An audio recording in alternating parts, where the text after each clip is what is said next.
Ultimamente, e isso já faz algum tempo, poucas coisas me deixam tristes. E eu aprendi a vencer a tristeza. Tem duas coisas a respeito disso que eu posso falar numa outra ocasião. Como é que eu consegui vencer a tristeza? E hoje poucas coisas me deixam triste. E ontem eu estava muito triste, muito aborrecido. Foi um dia muito difícil de passar. E quando foi de tardezinha eu fui me lembrar por que que eu estava me sentindo tão triste, tão aborrecido, sabe, o dia todo. E aí me veio ao coração que foi porque eu fiquei vendo aquela história daquela criança que foi morta pelo padrasto no Rio de Janeiro. Aquilo é uma coisa muito revoltante e aquilo atinge, sim, né, o coração das pessoas que têm consciência. E eu já sou uma pessoa traumatizada. Quando eu era criança, eu observei muitas coisas que me deixaram traumatizados, né? E hoje eu não suporto ver uma situação como essa. Eu não gosto. Eu tenho um verdadeiro pavor, né, de ver esse tipo de violência contra as pessoas inocentes, contra crianças e contra animais principalmente. Outra coisa que me deixou triste é que depois da facada que deram em Bolsonaro, essas facadas não cessaram até hoje. Agora as facadas que ele leva todos os dias, todas as semanas, né, ela atinge o nosso coração também. Quando você olha para a política, para o que está acontecendo, ali no STF são 11 ministros, cada um deles dá uma facada. Daqui a pouco, quando se esquecem daquilo, o outro vem e dá outra facada. Aí quando as pessoas estão esquecendo daquilo, vem o outro e dá uma facada. Cada um dá uma facada no Bolsonaro. E isso nos atinge também, porque eles não estão apenas matando o presidente do Brasil, o melhor presidente que o Brasil já teve, né, nesses últimos anos.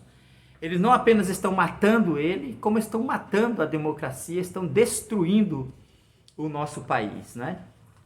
E apesar da gente saber disso, é por isso que eu digo para as pessoas, eu não sei como é que tem crente, as pessoas do mundo pode tudo bem, mas eu não sei como é que tem crente que fica o tempo todo, o dia inteiro envolvido com notícias de política, porque para mim, cada notícia que eu vejo de política com relação ao presidente, para mim é uma facada no nosso coração. Agora ontem o Barroso, quando eu só leio só os títulos e já para mim basta, né? Abriu uma CPI para fazer a CPI do Covid.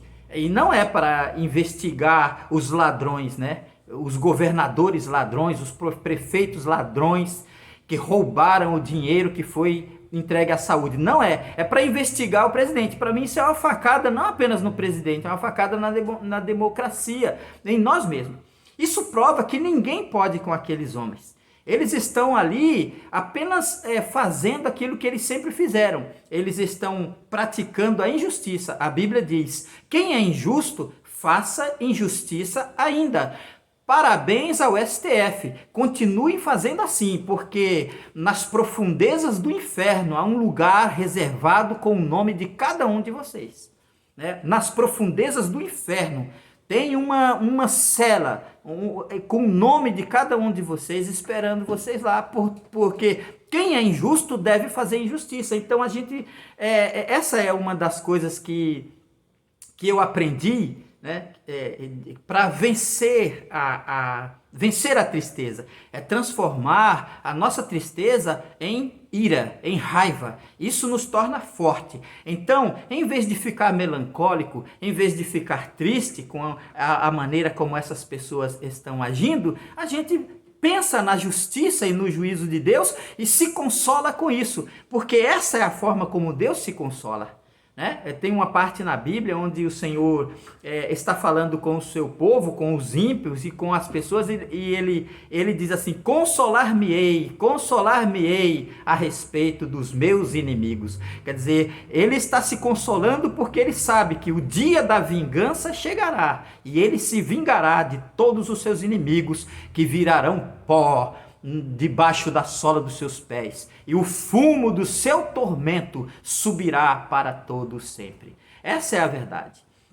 Então, eu olho só os títulos e largo aquilo de mão, porque não há esperança para nós neste mundo, né? A liderança mundial acabou. Eu tenho falado sobre o fim do mundo e tenho dito que o mundo está acabando e que estamos dentro da grande tribulação. Que a gente esteja ou não, eu acredito, e se não for, eu também não estou nem aí. Eu preciso acreditar.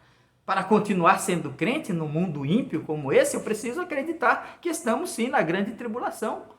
Primeiro porque o Evangelho de Cristo foi pregado em todas as nações, em testemunho a todas as gentes. O Evangelho de Jesus Cristo alcançou os 4 cantos da terra.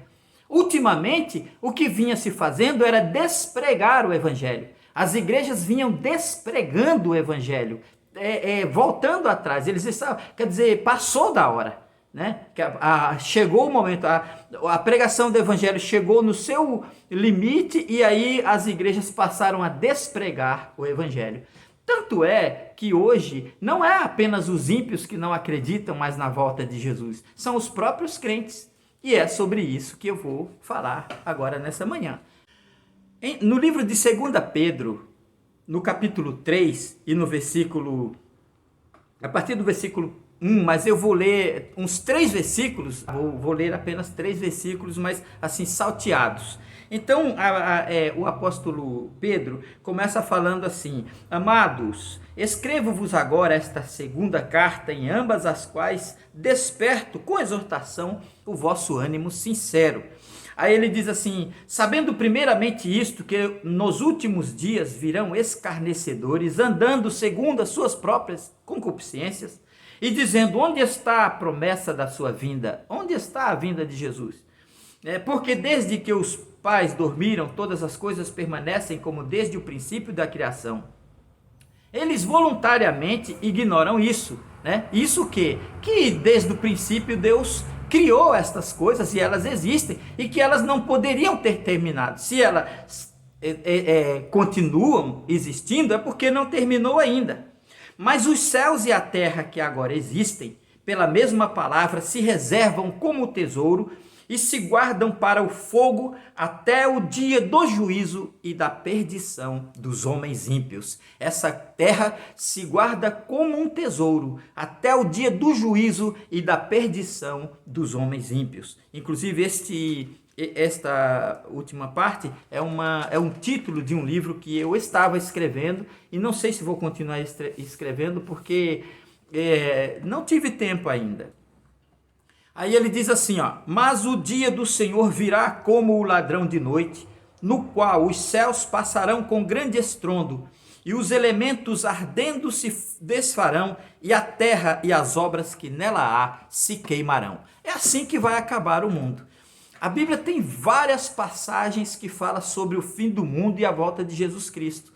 E num estudo bíblico, eu tentei colocar ele de forma cronológica, inserindo todos aqueles aspectos do fim do mundo e da vinda de Jesus Cristo.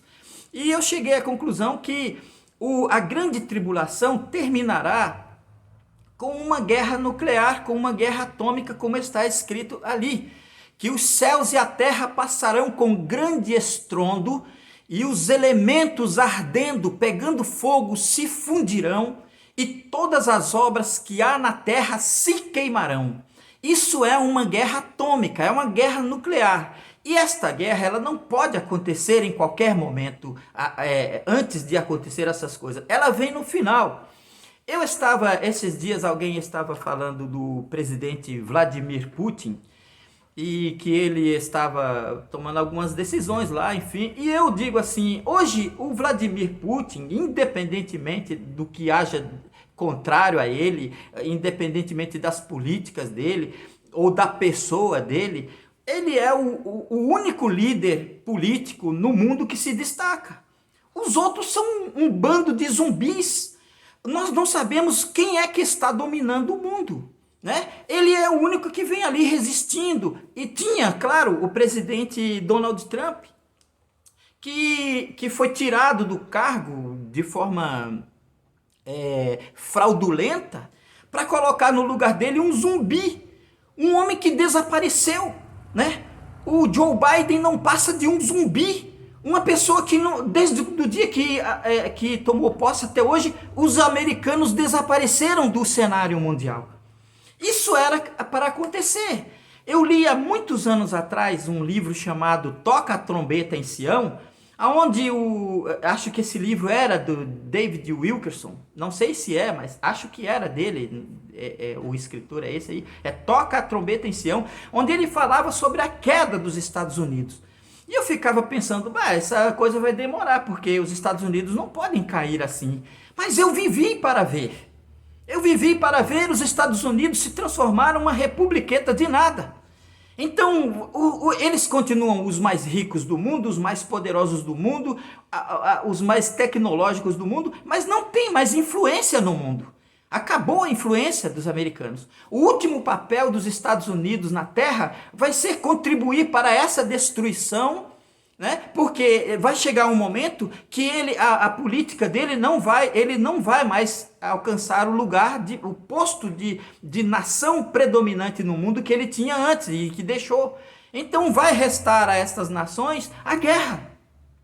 O confronto armado, o confronto bélico, quando as nações virem que estão perdendo, que na política eles não estão mais conseguindo negociar, que não estão mais conseguindo se entender, então passarão para o conflito armado. A China está se preparando para invadir Taiwan e muitos países não vão deixar. E isso daqui a pouco tempo virará uma guerra mundial, a terceira guerra mundial. Mas antes disso, o povo será oprimido, está uma opressão terrível sobre o Brasil. Você não sabe para onde correr, você não sabe a quem recorrer. Quem é que governa o Brasil hoje? O Brasil hoje está numa anarquia como jamais se viu antes. Eu nunca vi nos meus 58 anos de idade, desde quando eu estudava, que eu era criança, que via os quadros na escola do presidente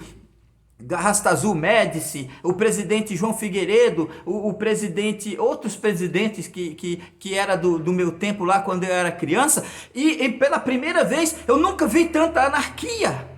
Ninguém governa. Uma hora quem governa é o Gilmar Mendes, outra hora quem governa é o Alexandre de Moraes, outra hora quem governa é o Barroso, outra hora quem governa é o Fux, outra hora quem governa é o fulano. Cada um deles, ele se levanta assim e diz assim, agora esse momento quem manda sou eu. E quem é que está dominando o mundo? Quem está, afinal de contas, governando o mundo? Aparece do nada um sujeito, o diretor de não sei da onde, dizendo: o Brasil precisa considerar seriamente um lockdown nacional, como se o Brasil fosse uma republiqueta, fosse o Haiti, como se o Brasil fosse Cuba, como se o Brasil fosse uma republiqueta como o Uruguai. O Brasil, um país de dimensões continentais, como um país de dimensão continental poderia fazer um lockdown nacional, parar tudo e toda a indústria, o comércio, tudo para arrebentar com tudo? Essas pessoas são cobra mandada. Isso é encomendado, alguém encomenda essas pessoas malignas para serem porta-voz de Satanás, porta-voz do príncipe das trevas, porta-voz do anticristo que está governando o mundo. Não existem mais líderes mundiais de peso, só existem zumbis, homens e mulheres que estão no governo dos seus países fazendo a vontade do coronavírus, fazendo a vontade desta pandemia, fazendo a vontade daqueles que chegam lá e dizem assim: vocês têm que fechar, e ninguém sabe quem, e aí eles vão e fecham. Mas isso era necessário, isso tinha que acontecer, graças a Deus. É isso que você tem que entender. Quando eu digo para você não ficar olhando e reclamando, olha que fizeram com isso, olha aqui o que o STF está fazendo, olha que o Congresso Nacional está fazendo, olha o que o Senado está fazendo. Quando eu digo isso é porque você está olhando para o lado errado. A Bíblia diz, olhando para Jesus, autor e consumador da nossa fé, olhando, mantendo a vigilância. Você precisa continuar vigiando. Eu próprio, pessoas que estão próximas de mim, dizem, Ronaldo, eu acho que não é a grande tribulação, eu acho que isso aí vai passar e vai ficar tudo igual. Você pensa que Deus criaria o mundo, Ele que é o Rei dos Reis, o Senhor dos Senhores, permitiria agora que toda a humanidade perdesse a sua liberdade para ser governada por um homem só? Deus não permitiria isso. Isso acontecerá, mas por um pouquíssimo tempo, 3 anos e meio apenas e nada mais. Este governante mundial, ele só terá o poder total nas mãos por 1 hora apenas e nada mais do que isso. Está escrito lá que ele vai governar meio que na força, né? Ele vai governar na força, na crueldade, na maldade, nesta grande e terrível opressão que está sobre o mundo. É uma opressão terrível, é uma opressão, está oprimindo o povo brasileiro, está oprimindo o povo do mundo, é através dessa opressão. Mas vai chegar um momento em que os governantes da terra darão o poder a besta por 1 hora. Ele terá nas suas mãos o poder total e legítimo, escrito e carimbado por todos os governantes do mundo por 1 hora. Será a hora, né, de os 60 minutos de fama de Satanás, né, do príncipe das trevas, do arqui-inimigo de Deus. E daí para frente ele estará derrotado para sempre. Ele será derrotado para sempre. A igreja de Cristo é uma igreja vitoriosa. Aliás, a igreja de Jesus Cristo não é as igrejinhas colocadas aqui e ali. Ela está espalhada pelo mundo inteiro. São homens e mulheres de todas as tribos, povos, línguas e nações, que em todas as partes do mundo estão aguardando com ansiedade a volta de Jesus Cristo. Então, creio que era isso que eu tinha para hoje. Que Deus te abençoe, te guarde e te ajude e te prepare para este grande dia, em nome de Jesus Cristo. Amém.